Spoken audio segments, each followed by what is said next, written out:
সুন্দর হয়েছে, কতটা নরম ভেতরটা, মানে খুবই। আজ আমি নিয়ে আসছি বাদাম বরফি। এতটাই সুস্বাদু খেতে, মুখে দিলেই মিলিয়ে যায়। আপনারা বাড়িতে বানিয়ে দেখবেন। আমি 100 গ্রাম বাদাম নিয়ে এসেছি, কাঁচা বাদাম বাজার থেকে কিনে 100 গ্রাম কাঁচা বাদাম নিয়ে এসেছি।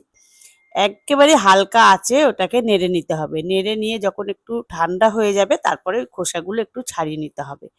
তারপরে আমি মিক্সিতে দিয়ে একটা গুঁড়ো করে নিয়েছি। আপনারা চাইলে শিলনোড়াতেও বেটে নিতে পারেন। মিক্সিতে আমি গুঁড়ো করিয়ে নিয়েছি। নিয়ে এবার দেখুন কতটা সুন্দর হয়েছে। মিক্সিতে ফাটিয়ে নিয়েছি দেখুন, কিন্তু জল দিয়ে বাটবেন না, ওটা এমনিই বাটতে হবে, জল দেওয়া লাগবে না। তারপরে একটা কড়াই আমি গ্যাসের উপরে বসিয়ে দিয়েছি, দিয়ে আমি 1.5 কাপ মতো দুধ দেব। 1.5 কাপ মতো দুধ একটু গরম মতো হয়ে আসবে, তখন এমন না যে ফুটায় ফুটায় কমিয়ে দিতে হবে তা না, একটু গরম মতো হলে ওর মধ্যে আপনারা 3 চামচ চিনি দিয়ে দেবেন। 3 চামচ চিনি দেওয়ার পরে একটু নেড়ে চিনিটা যখন গলে আসবে তখন আপনারা ওর মধ্যে 3 চামচ আমল দুধ দিতে হবে। বন্ধুরা আপনারা একটু বানিয়ে খাবেন, সত্যি এতটাই সুন্দর খেতে, মানে কি বলবো, মানে মুখে দিলেই যেন মিলিয়ে যাচ্ছে। মানে এটা বাচ্চা বয়স্ক সবাই খেতে পারবে, এতটা সুন্দর খেতে। 3 চামচ মতো হচ্ছে আমল দুধ দিয়ে দিলাম আমি। দেখুন এবার আমল দুধটা কিন্তু দুধের সঙ্গে ভালো করে কিন্তু মিশিয়ে নিতে হবে, কোনো জায়গায় যেন দলা দলা ভাবটা না থাকে। সুন্দর করে মিশিয়ে একদম দুধের সঙ্গে মিলিয়ে দিতে হবে। মানে এতটা সুস্বাদু হবে যে মানে মুখে দিলে আপনারা বুঝতেই পারবেন না যে কেনা না বাড়িতে বানানো, এতটাই সুন্দর। এবার ওর মধ্যে আমি 2.5 চামচ মতো কর্নফ্লাওয়ার মিশিয়ে দেব। কর্নফ্লাওয়ারটা কিন্তু দেবেন, কর্নফ্লাওয়ারটা না দিলে জমবে না ভালো, বেশ টাইট হবে না। কর্নফ্লাওয়ার দেবেন 2.5 চামচ মতো। দেওয়ার পরে আবার কর্নফ্লাওয়ারটাও কিন্তু সুন্দর করে ওর মধ্যে মিশিয়ে দিতে হবে, বেশ যেন দলা না থাকে, দলা থাকলে কিন্তু হবে না। একদমই ওর মধ্যে দুধের সাথে পুরো মিশিয়ে দিতে হবে। বন্ধুরা আপনারা বানাবেন, খাবেন। আর ভালো, আমার চ্যানেলটা যদি আপনাদের ভালো লাগে তাহলে একটু লাইক কমেন্ট শেয়ার করবেন আমাকে।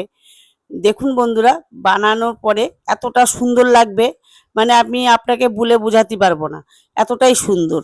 এবার ওর মধ্যে একটু এলাচের গুঁড়ো আমি কিন্তু দিয়ে দিয়েছি। এলাচের গুঁড়োটা দিলে একটু সেন্টটা ভালো লাগবে, ওর জন্য আমি এলাচের গুঁড়োটা দিয়েছি অল্প একটু, বেশি না। তারপরে আমি যে বাদামের পেস্টটা করে রেখেছিলাম না, সেই বাদামের পেস্টটা আমি এর মধ্যে দিয়ে দিলাম। দিয়ে এবার নাড়তেই হবে, একভাবে নাড়তে হবে, নাহলে কিন্তু নিচে থেকে পুড়ে উঠবে। একভাবে নাড়তে হবে, গ্যাসটা কিন্তু একেবারেই ছোট করে দিতে হবে। দিয়ে একভাবে নাড়তে নাড়তে দেখবেন একটা আটা মাখার ডো মতো তৈরি করে নিতে হবে, যেমন রুটি করে আটা মাখার ডো ওরকম টাইপের একটা ডো মতো তৈরি করে নিতে হবে। এবার দেখবেন ছেড়ে আসছে, কড়াইয়ের থেকে ছেড়ে আসছে, একটু ঘি দিয়ে দেবেন। ঘি দিলে ঘিয়ের সেন্টটাও সুন্দর। এবার আপনি মনে করেন যেটাতে পাতাবেন সেই পাত্রটার মধ্যে একটু ঘি মাখিয়ে নেবেন। ঘি মাখিয়ে নিয়ে এবার ওপর থেকে আমি একটু কাজু, একটু পেস্তা এগুলো কেটে কুচি কুচি করে দিয়েছি। আপনারা চাইলে ড্রাই ফ্রুটও দিতে পারেন। দেওয়ার পরে আমি চৌকো চৌকো করে কাটছি দেখুন।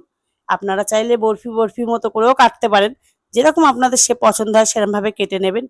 এতটা সুন্দর, মানে কি বলবো না, আপনি না বানায় খেলে আপনারা বুঝতে পারবেন না, এতটাই সুন্দর হবে, এতটাই টেস্টি খাবারটা।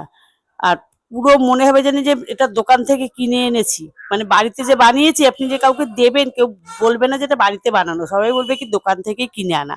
এতটাই সুন্দর হয়েছে খেতে। একবার বাড়িতে বানিয়ে দেখুন না বন্ধুরা, খুব ভালো লাগবে খেতে। দেখুন আমি একটা আপনাদেরকে ভেঙে দেখাচ্ছি, কতটা সুন্দর হয়েছে, কতটা নরম ভেতরটা, মানে খুবই সুন্দর হয়েছে খেতে। আপনারা ভালো থাকুন, সুস্থ থাকুন। আগামী দিনে আমি ভালো ভালো নতুন নতুন ভিডিও আনবো।